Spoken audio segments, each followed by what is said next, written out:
On-demand valet service Luxe may get millions in a new funding round. Zenefits is laying off 250 people. Ouch! Venmo shuts down access to its developer API, and more. It's Friday, February 26th, and this is Crunch Report, presented by Toyota. So Venmo just did something kind of weird. After 6 years of providing an API for developers to build experiences on top of its money transfer system, Venmo suddenly shut down the API altogether. The company's developer page now says, "The Venmo API is no longer available. We're sorry for the inconvenience. Please reach out to our support team if you have questions." People probably have some questions because back in 2010, Venmo started promoting its API. It's been doing it for a while now, hosting hackathons to get more people to build on top of its platform. Some fun Venmo hack projects have come out of that, but also bigger businesses have been using it too. Venmo's Payouts API allowed money transfers to contractors like a driver or a dog walker or a handyman.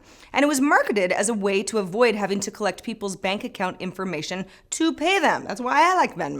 So what happened here? Well, Venmo tells TechCrunch, "We've been working hard to build a strong peer-to-peer platform, as well as a new feature that allows users to potentially pay merchant apps with Venmo. Unfortunately, with the work that's required to continue delivering upon these goals, we sadly can't give the use of our API the attention it truly deserves." Now that's understandable, but just not communicating that to developers who are using your API ahead of time, even a day ahead of time, seems kind of weird, right? Some of these developers have supported Venmo from being a small startup to being bought by Braintree, which then got acquired by PayPal. It's been quite a ride. Frederic Jacobs, a Swiss-based developer who worked on secure messaging app Signal, which happens to be the communications app that NSA whistleblower Edward Snowden uses and says is the best, announced today that he's joining Apple this summer to work on its Core OS security team. Now, Jacobs spent 2.5 years with Whisper Systems, that's the company that makes Signal, before leaving earlier this year, so I guess he decided on Apple. Signal is one of the few apps to receive top marks for security in an EFF survey, and security researchers have praised it for revealing virtually nothing when put up against data excavation tools. Apple obviously has a ton of interns. It kind of sounds like what Jacob's going to be doing, but the timing really can't be ignored. Apple, of course, is going through an extremely public security battle with the FBI, and the company is increasing the security of iOS with every major software release. In an interview with ABC yesterday, Apple CEO Tim Cook described the software that the FBI was ordering Apple to create as being the equivalent of cancer, which would compromise the security and safety of all Apple customers. On-demand parking valet service Luxe is in talks with a strategic investor that would give the company tens of millions in new financing, possibly from Hertz, sources are telling TechCrunch. Now, it sounds like the round is still in negotiations, which means it can totally change. But the information is reporting that the funding round is coming from Hertz, and that the round is coming in at more than a $100 million pre-money valuation.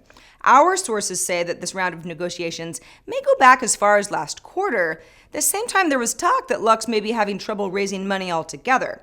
But Hertz could be a good match here. If they use Luxe's model in Hertz's strongest markets, they could offer consumers a way to park rental cars on demand.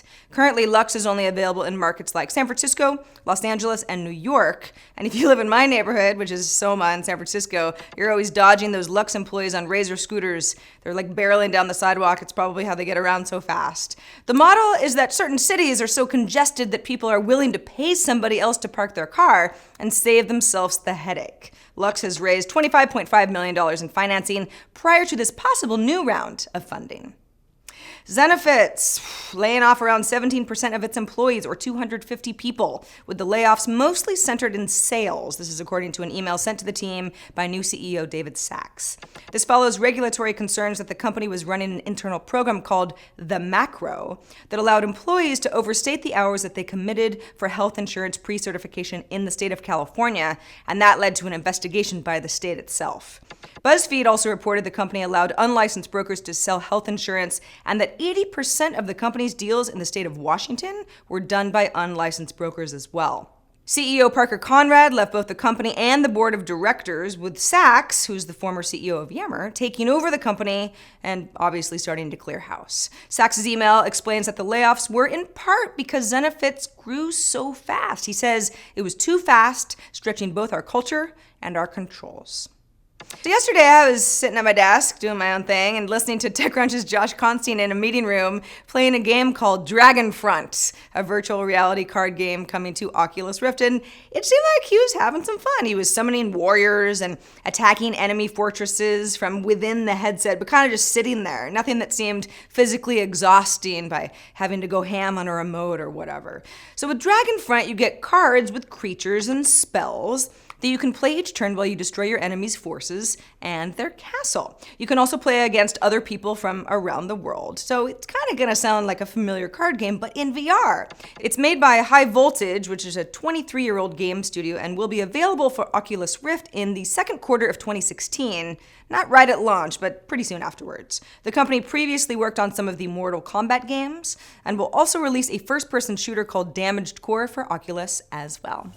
And that is the report for the week. Happy Friday. I'm Sarah Lane. Crunch Report airs every weekday at 7 p.m. Eastern, 4 p.m. Pacific on TechCrunch.com. You can find us on iTunes and on YouTube. Choice is yours. See you Monday.